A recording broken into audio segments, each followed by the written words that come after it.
Hi friends, मैं पुष्पा त्रिपाठी आपका Pushpa toppers academy में स्वागत करती हूँ, जिसमें कि मैं अपने वीडियो अपलोड करती हूँ। और अपने पिछले वीडियो में मैंने आपको पेयर ऑफ स्ट्रेट लाइन बताया था। आज मैं आपको सर्किल के विषय में बताऊंगी। तो चलिए स्टार्ट करते हैं। Circle,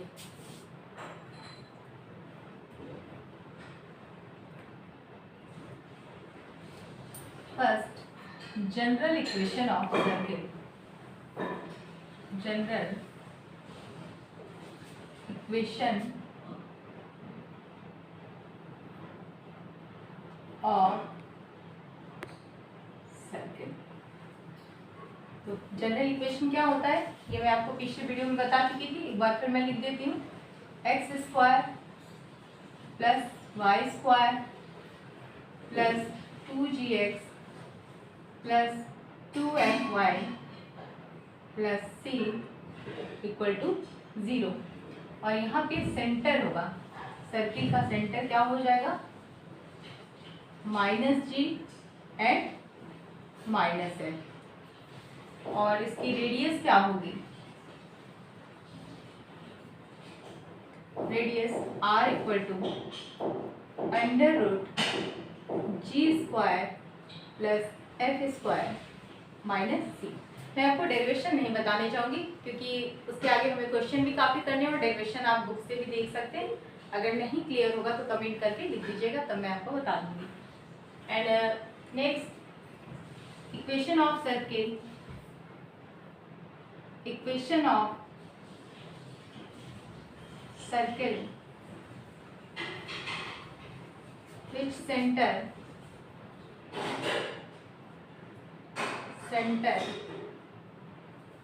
is HK and radius R। ठीक है, ये हमारा सर्किल है और अगर इसका सेंटर हमारा क्या है, HK है एंड रेडियस हमारा क्या है, R है, then equation of circle equal to x minus h का whole square plus y minus k का whole square equal to r square. This is the equation of circle. इसका centre क्या है, h और k है। Next चलिए देखते हैं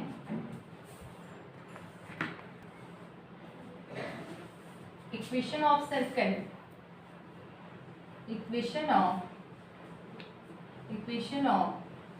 circle passes through 2 point that is x1 y1 and x2 y2।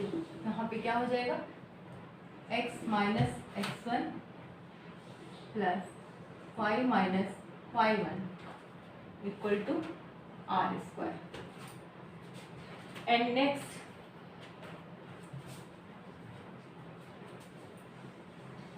देखिए एक कंडीशन यहाँ पे देखिए, अगर आपसे ये क्वेश्चन पूछा जाए कि number of circle passing through 1 point, number of circle passing through 1 point,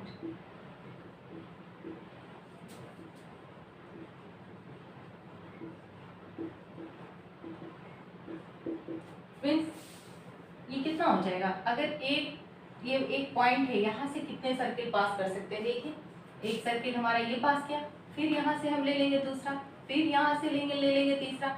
it means कि number of circle passing through 1 point is equal to infinity. 2 point से आप जानते हैं। And number of circle passing through 3 point and number of circle passing through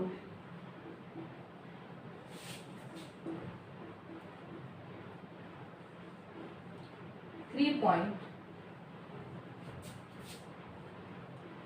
is equal to 1। चलिए आगे और हम condition देखते जाएंगे और आपको क्वेश्चन भी बताते जाएंगे।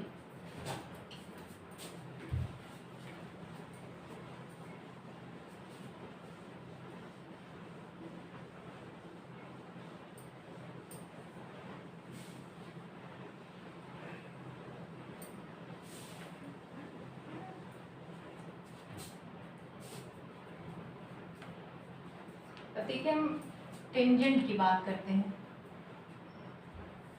टेंजेंट, किसी भी सर्किल पे जो हम टेंजेंट कैसे ड्रॉ करते हैं, अगर हमारे लिए कोई सर्किल है और इसी पे कोई पॉइंट हो तब अगर हमें टेंजेंट ड्रॉ करना है, this is tangent. Okay, then number of tangent at least अगर पॉइंट हमारा क्या हो, सरकमफेरेंस पे हो। तो ये तो हमारा एक पॉइंट अगर दिया हो तो यहाँ पे एक टेंजेंट ड्रॉ किया जा सकता है। लेकिन अगर यही सर्कल, और यहाँ पे इक्वेशन भी देख लीजिए, equation of tangent, equation of tangent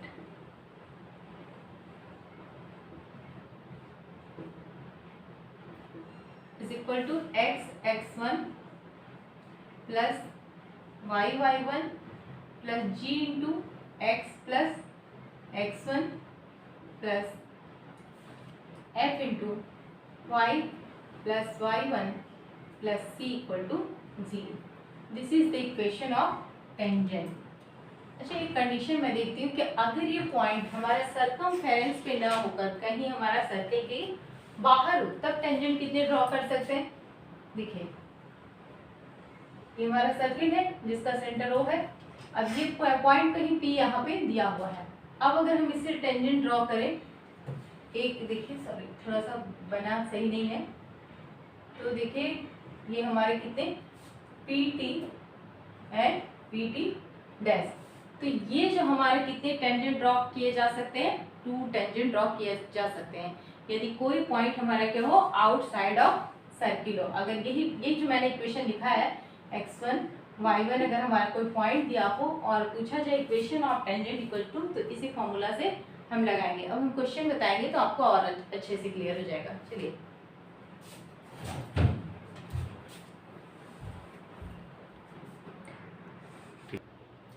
मैंने अभी आपको बताया था इक्वेशन ऑफ टेंजेंट, और उसी पे अभी मैं क्वेश्चन लेती हूँ। तो हमारा क्वेश्चन है, find the equation of tangent to the circle x square plus y square minus 30x plus 6y plus 109 equal to 0 at point 4 minus 1। तो स्टार्ट करते हैं। मैंने अभी आपको बताया था कि टेंजेंट का इक्वेशन क्या होता है, x(x1) plus y(y1) plus g into x plus x1 plus f into y plus y1 plus c equal to 0। तो x1 y1 हमारा कौन सा पॉइंट है, x1 y1, इसको हम किससे रिप्लेस करेंगे, 4 एंड माइनस 1, तो ये हो जाएगा x into 4 plus 5 into minus 1। अब देखिए यहाँ पे g की वैल्यू क्या हो जाएगी, क्योंकि ये जो इक्वेशन होता है वो 2g होता है, यानी -30 बाई अगर हम 2 कर दें तो g की वैल्यू आ जाएगी। तो यहाँ पे हो जाएगा -30 divided by 2 and x plus 4। वैसे यहाँ पे भी हो जाएगा 6/2 y minus 1 plus 109 equal to 0। इसे सॉल्व हम कर लेते हैं। 4x minus y minus 15 into x plus 4 plus 3 into y minus 1 plus 109 equal to 0। Solve कीजिए। 4x minus y minus 15x minus 60 plus 3y minus 3 plus 109 equal to 0। अब x को एक पास ले आइए। 4x minus 15x minus 11x minus y plus 3y that is 2y। अब सारे constant को हम एक पास ले जाते हैं।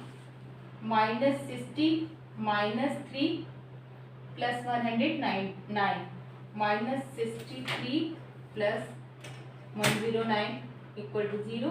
इसको माइनस कर दीजिए, प्लस साइन के साथ आएगा। Minus 11x plus 2y equal to 9 में से 3 गया 6 and 10 minus 6 equal to 4। that is plus 46 equal to 0. This is the equation of tangent. आप देखिए ये हमारे एक स्ट्रेट लाइन का इक्वेशन मिलता है ax plus B Y plus C equal to 0. ये क्वेश्चन मैंने अभी आपको बताया. अब हम नेक्स्ट टॉपिक पढ़ेंगे और उस पर आगे क्वेश्चन करेंगे. चलिए अब हम पढ़ते हैं combined equation of pair of tangent. अभी मैंने बताया था कि अगर आउटसाइड में कोई पॉइंट दिया रहे तो हम उसे टू टेंजेंट ड्रॉ कर सकते हैं. ये हमारा कोई पॉइंट P है, PT, and this is the tangent PT dash. अब ये पॉइंट अगर हमारा x1 y1 हो तो अभी मैंने टेंजेंट का इक्वेशन बताया था. S हम ले लेते हैं कि स्टैंडर्ड इक्वेशन है, तो ये इक्वेशन हो जाएगा कंबाइंड पेयर का S S dash equal to T square. अब अगर हम यहाँ पे कहें कि ये एस डैश क्या है तो ये देखिए क्या है. एस डैश की वैल्यू आ जाएगी under root x1 square plus y1 square plus 2gx1 plus 2fy1. Okay. और s क्या है जो हमारा स्टैंडर्ड इक्वेशन है s equal to x square plus y square plus 2gx plus 2fy, sorry यहाँ प्लस c भी कर दीजिए, प्लस c इक्वल टू 0. ये हमारा s है.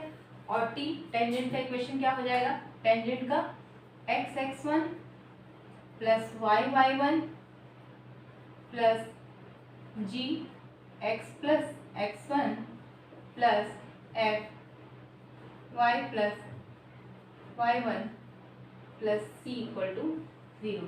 इसी वैल्यू को हम पुटअप करेंगे और हमें combined pair of tangent equation मिल जाएगा. तो इसको भी हम एक क्वेश्चन लेके समझते हैं. देखिए मैंने कि सर्किल का इक्वेशन लिखा है x square plus y square minus 12x plus 12y plus 20 equal to 0 and at the point P 4 3 find the combined pair of tangent. तो ये हम कैसे करते हैं. सबसे पहले कंबाइंड पेयर ऑफ टेंजेंट निकालना है तो हम एक चीज़ ज़रूर करेंगे कि हम ये चेक करेंगे कि ये जो पॉइंट हमारा दिया हुआ है या आउटसाइड द सर्किल है या नहीं है. If it is outside the circle then we find the combined pair of tangent. तो इसके लिए हम करेंगे क्या, इस वैल्यू को हम इक्वेशन में पुट अप करेंगे. देखिए 4x की जगह पे 4 रखिए, 4 का स्क्वायर प्लस 3 का square minus 12 into 4 plus 12 into 3 plus 20 16 plus 9 minus 48 plus 36 plus 20. सारे पॉजिटिव वैल्यू को एक जगह ले लीजिए.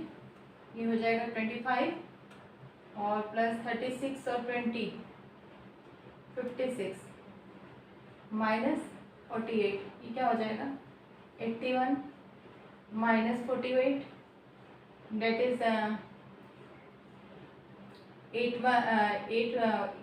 1 minus 8 3 7 minus 4 3.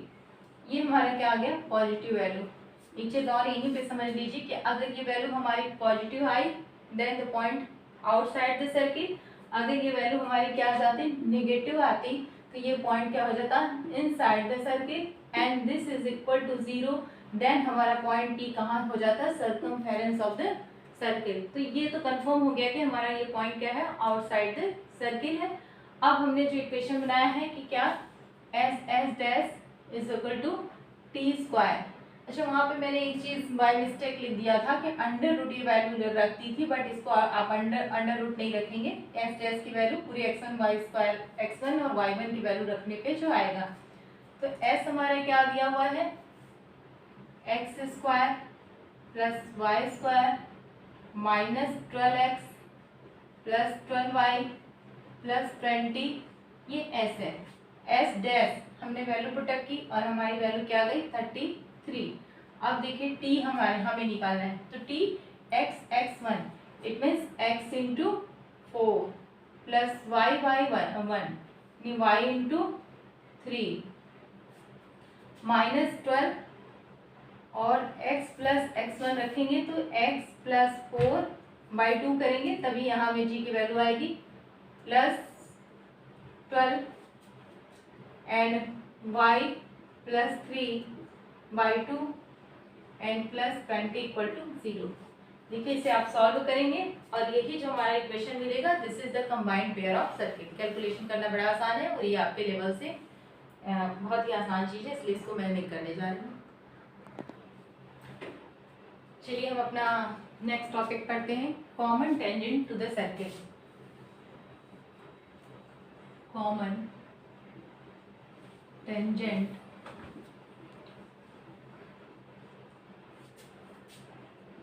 To the circle. Common tangent to the circle. अब देखिए यहाँ कौन कौन सी कंडीशन हो सकती है जब इनके बीच में कॉमन टेंजेंट रहे। हो सकता है कि ये दो सर्किल हमारे जो हैं ये एक दूसरे को क्या करें, टच ही ना करें। अगर टच नहीं करेंगे तब इनके कितने कॉमन टेंजेंट किए जा सकते हैं। ये देखिए, एक तो टेंजेंट ये हो गया, दूसरा टेंजेंट ये हो गया, एक टेंजेंट ऐसे भी मारा जा सकता है और एक टेंजेंट हमारा ऐसे भी जा सकता है। मैं नाम इसको दे रही हूँ T1, T2, T3 and T4। ये हमारा कोई सर्किल है जिसका सेंटर O है एंड O डैश, इसका रेडियस कैपिटल R ले लीजिए एंड इसकी रेडियस क्या ले लीजिए, स्मॉल r ले लीजिए। तो यहाँ से हमें क्या रिजल्ट मिला, if two circle don't touch each other, अगर ये दोनों एक दूसरे को टच नहीं करते हैं, therefore four tangent can be drawn. तो यहाँ पे if two circles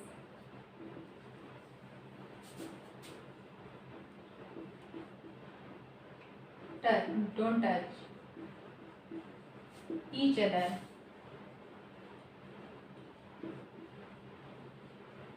then four common tangent can be drawn। और इसके लिए एक कंडीशन भी होनी चाहिए, must be. Four tangent can be drawn, यहाँ पे आपको होना ये चाहिए कि O dash is greater than R plus R, that is distance between center is greater than sum of their radius। Next condition हमारी क्या हो सकती है कि ये दोनों सर्किल एक दूसरे को क्या करें, टच करें।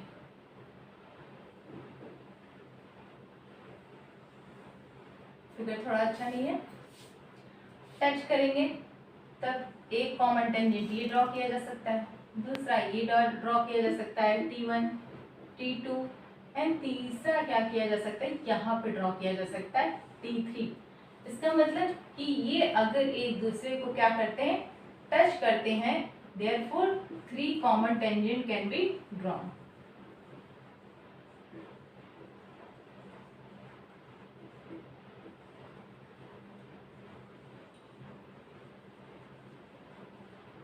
नेक्स्ट, अब अगर ये सर्किल एक दूसरे को क्या करते हैं, इंटरसेक्ट करते हैं। देखिए हम यहाँ ऊपर ले लेते हैं, अब इनके बीच में क्या कोई कॉमन टेंजेंट हो सकता है, सिर्फ एक ही कॉमन टेंजेंट मिल सकता है जो यहाँ से पास करेगा। तो यहाँ पे क्या क्या किया जा सकता है, only one common tangent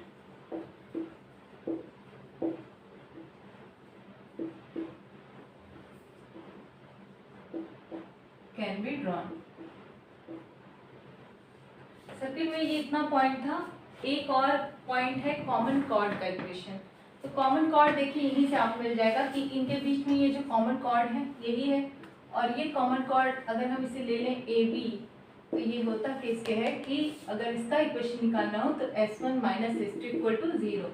S1 आप समझ सकते हैं कि अगर स्टैंडर्ड इक्वेशन सर्किल का है x² plus y² plus 2gx plus 2fy plus c equal to 0, कोई पॉइंट x1 y1 है जो हमारे सर्किल फर्स्ट पर है, तो ये सेटिस्फाइड करेगा और दूसरे को ये सेटिस्फाइड करेगा। अगर हम ये कंडीशन को क्या करते हैं, 0 करते हैं, तो हमें कॉमन कॉर्ड का इक्वेशन मिल जाएगा। तो आज के लिए बस इतना ही, और आज हम कल का सेशन हमारा क्वेश्चन का रहेगा। आज मैंने आपको कॉन्सेप्ट भी समझाया और क्वेश्चन के माध्यम से भी समझाया है। कल हम आपको इससे रिलेटेड सारे क्वेश्चन बताएंगे। Thank you.